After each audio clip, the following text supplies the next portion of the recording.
दुनिया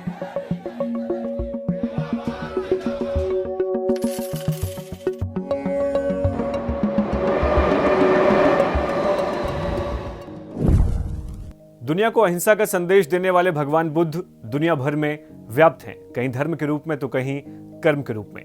पर भारत से भगवान बुद्ध का रिश्ता कुछ अलग है। यहाँ भगवान बुद्ध के जीवन से जुड़े कई महत्वपूर्ण स्थल समृद्ध प्राचीन बौद्ध विरासत के रूप में मौजूद हैं, जिनमें दुनिया भर के बौद्ध अनुयायियों की खासी दिलचस्पी है।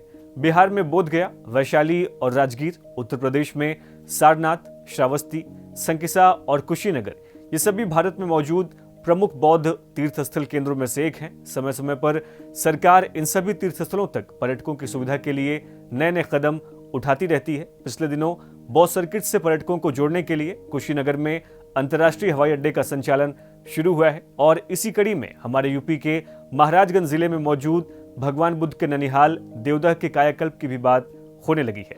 ऐसे में आज के इस वीडियो में हम समझेंगे कि देवदह क्यों बौद्ध तीर्थस्थलों के लिए महत्वपूर्ण है, भारत में मौजूद बौद्ध सर्किट क्या है, साथ ही ये भी कि भारत में बौद्ध तीर्थस्थलों को बढ़ावा देने के लिए क्या क्या योजनाएं शुरू की गई हैं।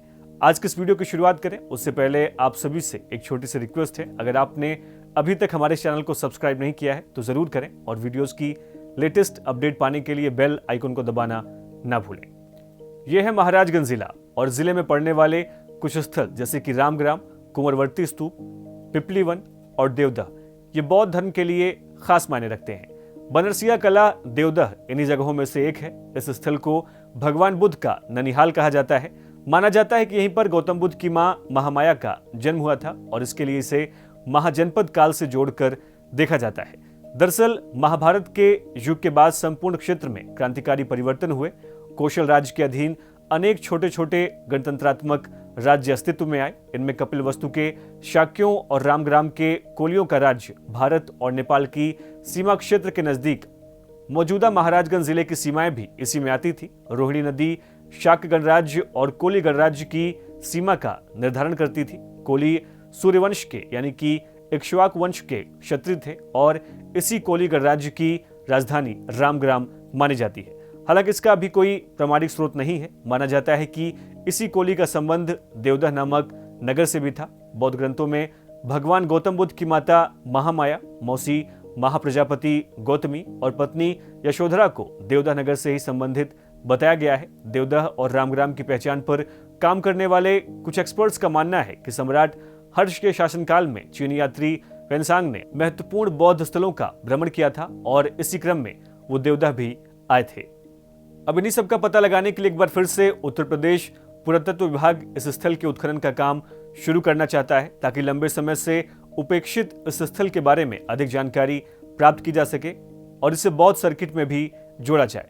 देखा जाए तो महाराजगंज जिले में महात्मा बुद्ध के ननिहाल बनरसिया कला देवदह में पुरातत्व विभाग द्वारा 2.24 एकड़ भूमि को पहले ही संरक्षित किया गया है। अब इसी भूमि पर दोबारा उत्खनन का काम शुरू करने के लिए उत्तर प्रदेश पुरातत्व विभाग ने पुरातत्व विभाग नई दिल्ली को पत्र लिखकर उत्खनन की अनुमति मांगी है। इससे पहले साल 1991 में पुरातात्विक सर्वेक्षण विभाग की पटना इकाई ने देवदह में उत्खनन का काम किया था और इस उत्खनन से ये पता चला था कि यहाँ मौजूद स्तूप गुप्त काल से भी पहले के हैं।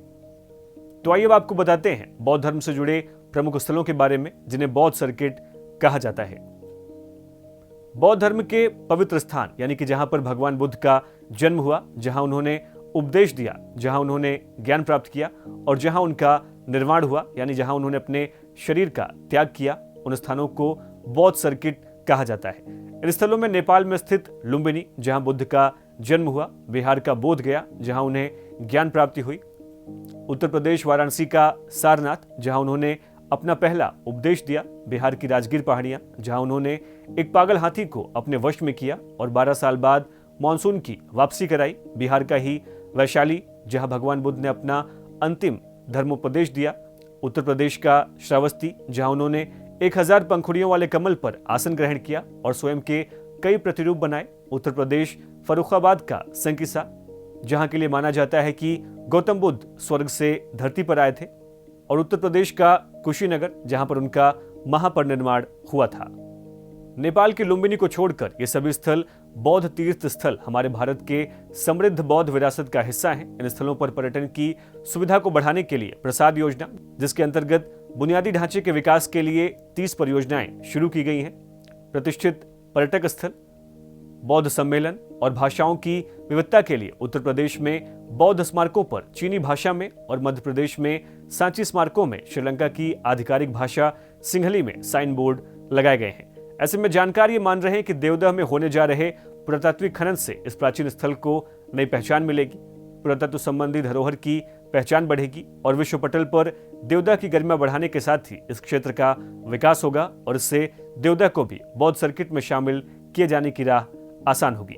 तो अब हम आपसे जानना चाहते हैं, क्या आप कभी देवदह गए हैं या फिर महाराजगंज जिले में मौजूद बौद्ध से जुड़े स्तूपों का भ्रमण किया है? इसके बारे में हमें इस वीडियो के कमेंट बॉक्स में लिखना ना भूलें। यूपी जुड़ी और तमाम लेटेस्ट खबरों की अपडेट के लिए देखते रहिए हमारे चैनल बातें यूपी की।